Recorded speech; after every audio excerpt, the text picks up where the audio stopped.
नमस्ते, आदाब, सत श्री अकाल। ये जनरल एप्टीट्यूड की सेकंड वीडियो है और इसमें हम मैथमेटिकल बेस्ड क्वेश्चन करने वाले हैं।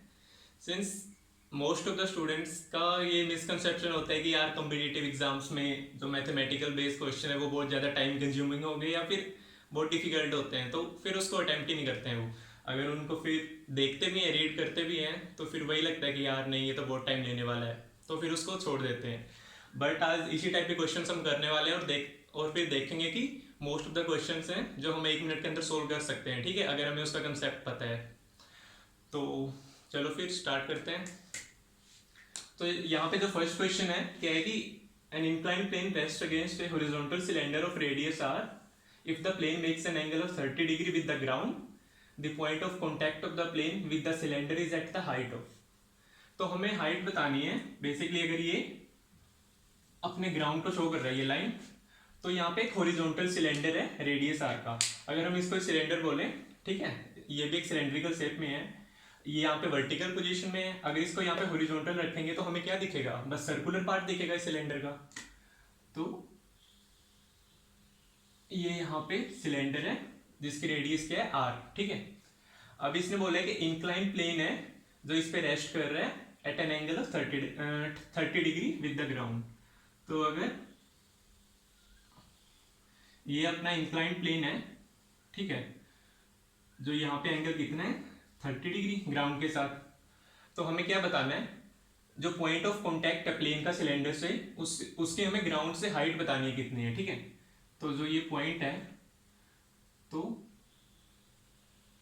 ये हमें फाइंड आउट करनी है क्वेश्चन में, ठीक है। ये अगर सेंटर है अपना सिलेंडर का जिसकी रेडियस क्या है आर, तो ये भी आर हो गया, ये भी कितना हो गया आर, ठीक है। तो हमें ये फाइंड आउट करनी है ये टोटल की टोटल जो लेंथ है, ठीक है, मतलब इस इंक्लाइन प्लेन की ग्राउंड से हाइट कितनी है पॉइंट ऑफ कॉन्टैक्ट से। तो अगर हम ग्राउंड के पैरेलल एक लाइन ड्रॉ कर लें सेंटर से, तो क्या बनेगी, ऐसी लाइन आ जाएगी। तो अब हमें यहाँ पे दिख रहा है कि जो ये वाली लेंथ है, ठीक है, ये किसके इक्वल होगी आर के, क्योंकि ये दोनों के दोनों क्या इक्वल है लेंथ में, हम देख सकते हैं, क्योंकि दोनों के दोनों पैरेलल लेंथ्स के बीच का डिस्टेंस है, तो दोनों इक्वल होगा। तो ये डिस्टेंस क्या आ गया आर, राइट। अगर हम इस पॉइंट को ओ बोले, ठीक है, और फिर यहां से अगर ये जो पॉइंट ऑफ कॉन्टैक्ट है उसको यहां से ज्वाइन कर दें, और इस पॉइंट को हमने बोल दिया ए, ये हो गया मान लो बी, ये है यहाँ पे सी, ठीक है। तो हमें अभी क्या फाइंड आउट करना है, ए बी फाइंड आउट करना है। ए बी कितना होगा, क्योंकि हमें बी सी अभी पता है कि आर के इक्वल है, ठीक है, और ए सी हमें क्वेश्चन में फाइंड आउट करना था टोटल हाइट कितनी है इसकी पॉइंट ऑफ कॉन्टैक्ट की ग्राउंड से। तो ए बी कैसे फाइंड आउट करेंगे, तो इसमें एक सिंपल मेथड जो भी ट्रिग्नोमेट्रिक थ्योरम है वो यूज हुई है। अगर दो लाइंस के बीच में एंगल अपना थीटा है तो उनके परपेंडिकुलर के बीच में भी एंगल कितना होगा, थीटा होगा। तो यहाँ पे ये दोनों लाइन 30 डिग्री एंगल बना रही हैं, तो अगर इनके परपेंडिकुलर देखें तो इस पॉइंट जो इस लाइन का परपेंडिकुलर क्या हो गया, ये वाली लाइन, ठीक है, और इस वाली लाइन के परपेंडिकुलर क्या हो गया, ये वाली लाइन, राइट। तो ये दोनों लाइंस के बीच का एंगल भी क्या होगा, थीटा होगा, यहाँ मतलब 30 डिग्री होगा, ठीक है। ये सिंपल सी थ्योरम थी। तो अब हम ये ए बी फाइंड आउट कर सकते हैं, क्योंकि ओ ए क्या है, यहाँ पे रेडियस है सर्कल की, तो ओ ए भी क्या होगी आर। तो अब हमें पता है कोस थीटा क्या होता है, कोस 30 डिग्री बेस बाय हाइपोटेन्यूज, तो बेस क्या है ए बी और हाइपोटेन्यूज क्या है यहाँ पे ओ ए, राइट। अब ओ ए पता है हमें कितना है आर, तो ए बी क्या आ गया r into cos 30 degree. Cos 30 degree कितना होता है √3/2। अब √3/2 को अगर इसको भी सिंप्लीफाई कर ले तो क्या आएगा 1.73 डिवाइडेड बाई 2 इंटू आर। तो इसको डिवाइड करेंगे तो आ जाएगा अपने पास 0.866 के राउंड, ठीक है। ये आ गया अपने पास ए बी, और यहाँ पे बी सी कितना था अपना आर।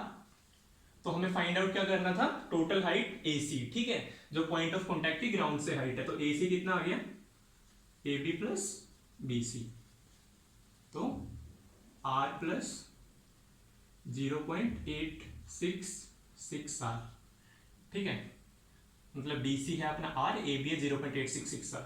तो ये टोटल अपनी जो AC की लेंथ होगी वो होगी 1.866 R।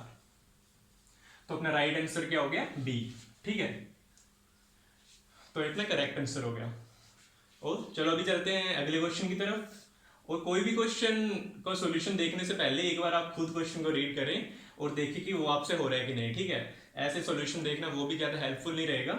तो आप खुद ट्राई करोगे तो वो क्वेश्चन आपको मतलब ध्यान भी रहेगा, उसका कंसेप्ट भी ध्यान रहेगा, क्योंकि आपने अगर खुद ट्राई किया है। तो अगर डायरेक्ट सॉल्यूशन देखोगे तो फिर वो कुछ टाइम के बाद भूल जाओगे आप, मतलब टू बी ऑनेस्ट।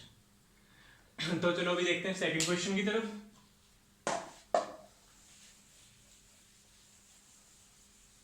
इसमें क्या बताना है अपने को कि एक रेक्टेंगुलर रूफ है अपने पास जिसकी डायमेंशन है 12x4। ठीक है, जो 4 थिन पोल्स पे अपना क्या कर रही है? लाई कर रही है। फिर सनलाइट फॉल कर रही है उस पे at an angle of 45 degree. और फिर जो शेडो क्रिएट कर रही है हमें उसका एरिया फाइंड आउट करना है। तो बस इसमें एक चीज ध्यान रखनी है कि जो भी शेडो वाले क्वेश्चन होते हैं उनमें अगर 45 डिग्री पे किसी भी ऑब्जेक्ट पे लाइट फॉल कर रही है तो वो उसी ऑब्जेक्ट की जो डायमेंशन है उसी डायमेंशन की मतलब शेडो क्रिएट करेगी। ठीक है, अभी 2D में देखना थोड़ा सा ट्रिकी है, तो इसको 1D में हम इजीली देख सकते हैं कि अगर यहाँ पे एक पोल है, ठीक है, अगर यहाँ से लाइट आ रही है अपनी 45 डिग्री पे, ऐसे यहाँ पे एंगल कितना हो गया? 45 डिग्री। तो ये थी अपना, मान लो ये है OAB। तो OB लेंथ क्या थी? अपनी ऑब्जेक्ट की लेंथ थी, और OA क्या अपनी शेडो की लेंथ है। ठीक है, अब tan 45 डिग्री क्या होता है? 1, और ये फिर होता है परपेंडिकुलर बाय बेस, तो मतलब OB बाय OA। तो OB OA के इक्वल आ गया। मतलब जब 45 डिग्री पे अपना लाइट फॉल करती है किसी भी ऑब्जेक्ट पे तो वो उसी साइज की शेडो क्रिएट कर रही है यहाँ पे। ठीक है, जो OA अपनी शेडो है वो OB के साइज की है। तो ये सेम चीज अपना 2D में भी वैलिड होती है कि यहाँ पे अपनी रेक्टेंगुलर रूफ है तो अपना जो शेडो क्रिएट होगी वो उसी डायमेंशन की होगी। ठीक है, तो हम डायरेक्टली बस मतलब 5 सेकंड के अंदर इसको बता सकते हैं कि डायमेंशन एरिया ऑफ शेडो क्या होगा? 12 × 4 48 मीटर्स के। तो थर्ड ऑप्शन क्या हो गया अपना? राइट ऑप्शन हो गया यहाँ पे। अभी चलते हैं थर्ड क्वेश्चन की तरफ। थर्ड क्वेश्चन में क्या है, यहां पे लिख देते हैं इसको।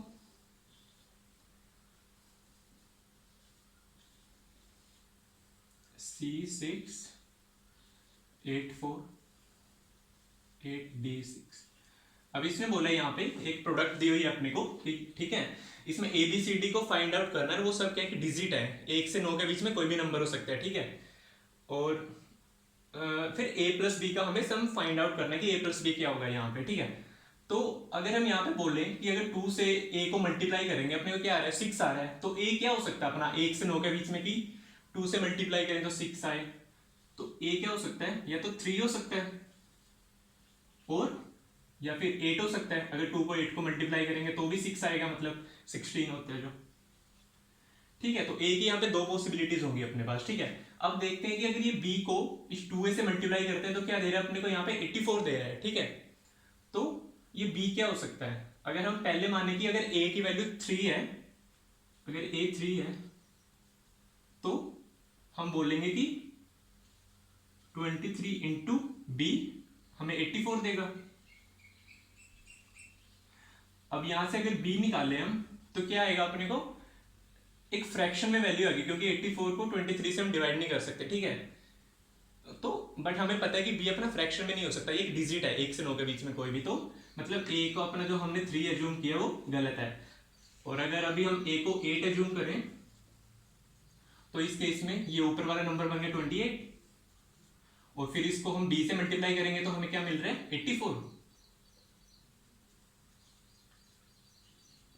तो यहां से अगर हम B को फाइंड आउट करेंगे तो 84/28 क्या आ गया? 3 आ गया। ठीक है, तो एक डिजिट है ये। ठीक है, तो मतलब ये अपना A8 की जो हमने 8 एज्यूम किया A को वो राइट है यहाँ पे। तो अब हमें B भी पता लग गया, A भी पता लग गया, तो आगे CD कुछ भी नहीं देखना है, क्योंकि हमें क्वेश्चन में क्या बताना है? सिर्फ A+B। तो A+B क्या होगा यहाँ पे? 8 + 3 11। तो अपना राइट ऑप्शन क्या होगा यहाँ पे? C, जो क्या है 11। ठीक है, तो ये थर्ड क्वेश्चन। तो अभी चलते हैं नेक्स्ट क्वेश्चन की तरफ। और जो भी क्रिकेट फैन है मेरे जैसे, तो इस क्वेश्चन को एक बार खुद जरूर ट्राई करें, ठीक है, फिर उसका सोल्यूशन देखें। तो इसमें क्या बोला है अपने को कि एक अपने पास फील्ड है जिसका डायमीटर क्या है 140 मीटर है। तो ठीक है, कैसी होगी वो फील्ड, सर्कुलर, अगर डायमीटर दे रखा है तो अपने को। और फिर क्या बोल रहा है कि हम कितने पिचेस वहां पे प्लेस कर सकते हैं अगर एक पिच की लेंथ है 24 मीटर और विड्थ है उसकी 3 मीटर, ठीक है। और वो पिचेस हमने ऐसे प्लेस करने कि एक दूसरे के पैरेलल हो और नॉन ओवरलैपिंग हो, ठीक है, एक पिच दूसरे पे ओवरलैप नहीं करनी चाहिए। और हर पिच के सेंटर से जो बाउंड्री है वो कितने पे होनी चाहिए, 60 मीटर के डिस्टेंस पे होनी चाहिए, ठीक है। तो मान लो हमने बिल्कुल लेफ्ट में जो पिच रखी है वो है कुछ इस टाइप से, ठीक है, और जिसके सेंटर से डिस्टेंस है 60 मीटर। तो ये पिच भी कैसे होगी, सर्कुलर रख देंगे, ठीक है। तो ये 60 मीटर उसका रेडियस हो गया। सिमिलरली अगर हमने बिल्कुल राइट में जो पिच प्लेस की है इसके पैरेलल, सच दैट उसके सेंटर से डिस्टेंस कितना है 60 मीटर, तो ये भी एक सर्कुलर पिच होगी अपने पास, ठीक है। तो ये डिस्टेंस कितना था 60 मीटर, ये डिस्टेंस भी कितना है 60, और पिच की विड्थ कितनी थी 3 मीटर, और यहां पे फील्ड का डायमीटर क्या था 140 मीटर,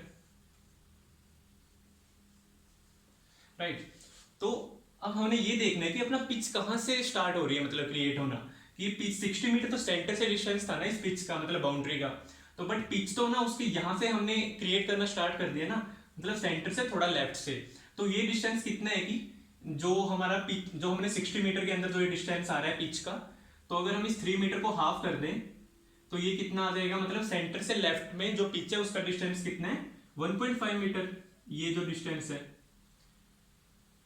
अब हम 60 मीटर में से 1.5 मीटर सब्ट्रैक्ट कर दें तो हमें लेफ्ट के पिच से बाउंड्री का डिस्टेंस मिल जाएगा जो कितना है 58.5 मीटर। सिमिलरली यहां पे भी राइट ऑफ, मतलब पिच के राइट से बाउंड्री का डिस्टेंस मिल जाएगा कितना 58.5 मीटर, ठीक है। तो हम अब देख सकते हैं कि यहां इस डिस्टेंस से लेके जो 58.5 है और इस 58.5 तक इसके बीच में जो डिस्टेंस है उसमें हम कितनी ये पैरेलल नॉन पिचेस, मतलब parallel non overlapping pitches place कर सकते हैं, ठीक है। अगर हम ये डिस्टेंस फाइंड आउट करके उसको 3 से डिवाइड कर देंगे तो अपने पास नंबर ऑफ पिचेस आ जाएंगी। तो करते हैं, चलो 140 जो डायमीटर था इसका फील्ड का माइनस 58.5 माइनस 58.5, ठीक है। ये कितना आ गया अपने पास 58.5 58.5 117, और 140 में से 117 सब्ट्रैक्ट करेंगे तो क्या आएगा 23 मीटर, ठीक है। तो ये डिस्टेंस अपने पास बीच में बाउंड्री को अगर हम लेफ्ट और राइट में बना दें कितने में हम पिचेस प्लेस कर सकते हैं, ठीक है। और हर पिच की विड्थ कितनी थी 3 मीटर, तो नंबर ऑफ पिचेस क्या आ जाएंगे अपने पास 23 डिवाइडेड बाई 3, जो कितना होगा 7.6 के अराउंड, ठीक है। बट अब 0.6 का तो यहाँ पे मतलब कुछ मैटर नहीं करता क्योंकि एक पिच हम हाफ तो यहाँ पे प्लेस कर नहीं सकते, मतलब टोटल मैक्सिमम पिचेस बोल रहे हैं ना, कंप्लीट पिचेस कितनी होंगी, तो इसको राउंड ऑफ कर देंगे तो क्या आएगा अपने पास 7, ठीक है। तो राउंड, तो मतलब राइट आंसर क्या होगा यहाँ पे अपना 7।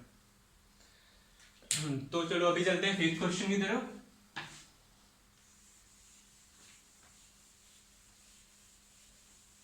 फिफ्थ क्वेश्चन में क्या बताना है अपने को, एक ट्रायंगल दी हुई है,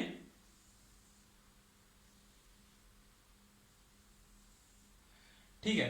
हमें दे रखा है कि product of the parameter of triangle the radius of it's in circle, मतलब इसमें एक इन सर्कल प्लेस्ड है कुछ इस टाइप से, ठीक है। और फिर radius the product of the parameter of triangle the radius of it's in circle and in number gives the area of triangle, मतलब अगर एरिया ऑफ ट्रायंगल यहाँ पे ए है, ठीक है, कैपिटल ए, तो यहाँ पे हमें क्या दे रहा है, पैरामीटर अगर पी है इस ट्रायंगल का, रेडियस अगर आर है और एक नंबर लेट्स से एक्स अपना नंबर है, तो हमें एरिया दे रहा है ट्रायंगल का। तो हमें एक्स फाइंड आउट करना है यहाँ पे क्या होगा, वो नंबर क्या है यहाँ पे, ठीक है। तो सबसे पहले तो हम डायमेंशन जो इस ट्रायंगल के अज्यूम कर लेते हैं कि ए बी सी है इसकी लेंथ, ठीक है, जो तीनों साइड्स हैं। और जो फिर यहाँ से जो सर्कल है उसका रेडियस क्या है आर है, हमने पहले अज्यूम कर लिया, ठीक है। तो अगर हम इन लाइन से एक परपेंडिकुलर ड्रॉ करें सेंटर पे तो क्या होगा, कुछ इस टाइप से होगा। ठीक है, अब इन परपेंडिकुलर की लेंथ भी अपने रेडियस के इक्वली होगी, क्योंकि ये पॉइंट ऑफ कांटेक्ट से ही हमने परपेंडिकुलर ड्रॉ करा है कहां पे, सेंटर तक। तो ये तीनों क्या हो गए, आर आर। ठीक है, और अगर हम इन तीनों ट्रायंगल कुछ इस टाइप से ज्वाइन कर दें, मतलब तीनों जो पॉइंट्स हैं ट्रायंगल के, वहां से हमने सेंटर जो था सर्कल का उससे हमने ज्वाइन कर लिया, तो अपने पास तीन ट्रायंगल बन गए यहाँ पे। ठीक है, जो जिसको हम बोल सकते हैं पी क्यू आर। ठीक है, और यहाँ पे है लेट्स से ओ। तो एक अपने पास ट्रायंगल होगी ओपी क्यू, एक होगी ओ क्यू आर, और एक होगी ओपी आर। ठीक, तो सबसे पहले इस ओपीआर ट्रायंगल का हम क्या देखते हैं, एरिया देखते हैं। तो एरिया ऑफ ट्रायंगल क्या होता है, half into base into height. ठीक है, तो ओपीआर ट्रायंगल का एरिया क्या हो जाएगा,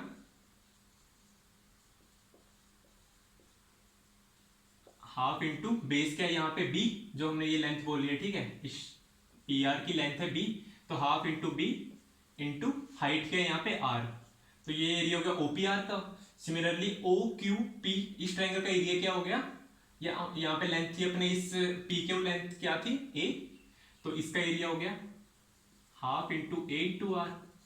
और इस ट्रायंगल का ओ आर क्यू, इसका एरिया हो गया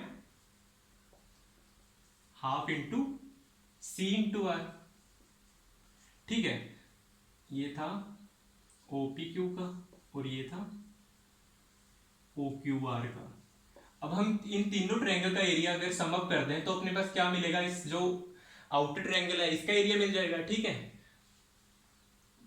मतलब ए है जो यहाँ पे दिया हुआ है एरिया ऑफ ट्रायंगल, तो ये हमें मिल जाएगा। इन तीनों को एड अप कर देंगे तो क्या आएगा अपने पास, a half into R A plus B plus C. ठीक है, हमने आर यहाँ पे हाफ इंटू आर क्या ले लिया, कॉमन ले लिया। अब ए प्लस बी प्लस सी क्या है यहाँ पे, ए प्लस बी प्लस सी पैरामीटर इस ट्रायंगल का, मतलब पी है यहाँ पे ये। ठीक है, अब हमें स्टार्टिंग में पता है जो हमने ये बनाई थी इक्वेशन, उसमें p था, r था और x था। ठीक है, यहाँ पे भी p है, r है और हाफ है। ठीक है, एरिया की जो दो इक्वेशंस है यहाँ पे, तो मतलब x के इसके इक्वल हो गए, इन दोनों को अगर कंपेयर करेंगे तो हाफ के। तो अपना नंबर क्या हो गया जो हमें दिया हुआ था क्वेश्चन में, हाफ। तो अपना सी यहाँ पे क्या हो गया, राइट ऑप्शन हो गया। ठीक है, चलो अभी चलते हैं सिक्स्थ क्वेश्चन की तरफ, जो क्या है, इसमें क्या है, एक एबीसी राइट एंगल ट्रायंगल अपने को गिवन है, ये फिगर अपने को गिवन है क्वेश्चन में ही। तो एबीसी यहाँ पे क्या है, एक राइट एंगल ट्रायंगल है। फिर क्या है, smaller semi circles are drawn on the sides BC and AC. ठीक है, तो यहाँ पे बीसी और एसी जो दो साइड्स हैं उस पे सेमी सर्कल ड्रॉ करे हुए हैं दो। ठीक है, एक ये वाला हो गया और एक ये वाला हो गया। ठीक है, and if area of triangle is a, what is the area of shaded looms. हमें इनका एरिया निकालना है जो शेडेड पार्ट है। ठीक है, और ये एरिया ऑफ ट्रायंगल एबीसी क्या है, गिवन है ए है। ठीक है, तो क्या कर सकते हैं हम, मतलब हम देखते लगना चाहिए कि ये एरिया कैसे निकलेगा। ठीक है, तो अगर हम जो ये सेमी सर्कल है इसका एरिया ऐड कर दें, इसका एरिया ऐड कर दें। ठीक है, ये वाला पार्ट, ये वाला पार्ट, और फिर ये जो ट्रायंगल एबीसी है। ठीक है, तो अपने पास पूरी की पूरी इस फिगर का एरिया आ जाएगा। ठीक है, और अगर फिर हम जो ये वाला सेमी सर्कल है जिसका डायमीटर क्या है ए बी, अगर हम इस सेमी सर्कल का जिसका डायमीटर ए बी है उसका एरिया सब्ट्रैक्ट कर दें उसमें से, तो अपने पास क्या आ जाएगा, इन शेडेड पार्ट का एरिया आ जाएगा। ठीक है, एक बार दोबारा से देखते हैं कि बीसी पे जो सेमी सर्कल है वो क्या है, ये वाला। ठीक है, जिसकी बाउंड्री आउटर है। सिमिलरली एसी पे जो सेमी सर्कल है उसकी बाउंड्री ये वाली है जो आउटर बाउंड्री है। और तो हम ये वाला एरिया ऐड कर रहे हैं और ये वाला एरिया ऐड कर रहे हैं, फिर ट्रायंगल का एरिया ऐड कर रहे हैं, तो अपने पास पूरा जो ये रीजन है उसका एरिया आ जाएगा। फिर उसमें से हम इस जो सेमी सर्कल है जिसका डायमीटर ए बी है, ठीक है, तो इस सेमी सर्कल का एरिया अगर सब्ट्रैक्ट करते हैं इस पूरे एरिया में से, तो अपने पास ये जो शेडेड पार्ट है उसका एरिया आ जाएगा। तो चलो देखते हैं, अगर ये बेस है, हम इसको एज्यूम कर लेते हैं इसकी लेंथ है b, और जो ये परपेंडिकुलर है उसकी जो लेंथ है h। ठीक है, तो एबीसी का ट्रायंगल, एबीसी ट्रायंगल का एरिया हमें गिवन ही है जो क्या है a। अब हम पहले इन दो सेमी सर्कल्स का जिसका डायमीटर BC और AC है उनका एरिया निकालते हैं। अब जो ये वाला सेमी सर्कल है उसका डायमीटर क्या है BC। अब रेडियस क्या होगी इसकी h/2। तो जिस सेमी सर्कल की रेडियस h/2 है उसका एरिया क्या हो जाएगा, मतलब ये सेमी सर्कल है तो एरिया उसका क्या होगा, हाफ होगा सर्कल से, मतलब हाफ ऑफ, हम बोल देते हैं इसको area of BC semi circle. तो इसका एरिया हो जाएगा half into pi r square, r क्या यहाँ पे h/2, ठीक है। तो ये आ गया अपने पास पाई h²/8, ठीक है। अब हम इस सेमी सर्कल का एरिया कैलकुलेट करते हैं जिसका डायमीटर क्या है AC, ठीक है। तो इसमें ये वाला पूरा एरिया आ जाएगा, तो इसका क्या आएगा half into pi into radius क्या हो जाएगी इसकी b/2, क्योंकि ये कंप्लीट लेंथ b है, तो b/2 स्क्वायर, तो ये आ जाएगा अपने पास पाई b²/8, राइट। तो एरिया ऑफ ट्रायंगल हमें पता ही है, तो ये कंप्लीट रीजन का एरिया तो हमें पता लग गया अभी, ठीक है। अब हम देखते हैं जो ये सेमी सर्कल है, ठीक है, इसका एरिया क्या होगा। अब हमें पता है इस सेमी सर्कल का डायमीटर क्या AB, तो हमें उसके लिए AB फाइंड आउट करना पड़ेगा। तो AB क्या होगा यहाँ पे, क्योंकि ये राइट एंगल ट्रायंगल है, तो AB हो जाएगा हाइपोटेन्यूज है जो b² + h², ठीक है, √of b² + h²।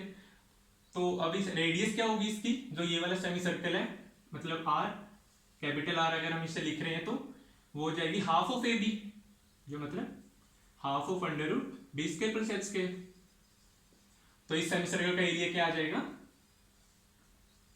जो एरिया मतलब AB वाला जो सेमी सर्कल है उसका आ जाएगा अपने पास हाफ इंटू पाई r², यहाँ पे इसका स्क्वायर हो जाएगा, मतलब b² + h² और फिर 1/2 का स्क्वायर मतलब 4। तो ये यहाँ पे क्या आ गया पाई b² + h²/8, ठीक है। तो हमें ये वाला भी पता लग गया, उस कंप्लीट रीजन का एरिया भी पता लग गया। तो बस अब हमने इन तीनों एरिया को ऐड करना है और फिर जो ये बिगर सेमी सर्कल वाला एरिया है उसको सब्ट्रैक्ट करना है। तो चलो फिर एरिया ऑफ शेडेड पार्ट क्या आ जाएगा, A plus pi h²/8 plus pi b²/8 minus यहाँ पे क्या था पाई/8 b² + h², पाई/8 b² + h²। तो हमें पता है ये दोनों, तो ये जो तीनों टर्म है आपस में क्या कर जाएंगे, कैंसिल कर जाएंगे, क्योंकि इनमें से ये सब्ट्रैक्ट हो रहा है। तो हमारे पास क्या बच गया, मतलब ये तीनों कैंसिल हो गई, तो बच गया बस A। तो अपने पास शेडेड जो ये रीजन है उसका एरिया क्या आ गया यहाँ पे A, तो अपना राइट ऑप्शन क्या हो गया A, यहाँ पे राइट ऑप्शन है। तो आई होप ये वीडियो आपके लिए मतलब इंपॉर्टेंट होगा और मतलब जो भी समझाया अच्छे से समझ आया होगा, ठीक है। अगर अच्छा लगा हो तो शेयर और सब्सक्राइब जरूर करें, ठीक है। Stay safe and stay learn, thank you so much.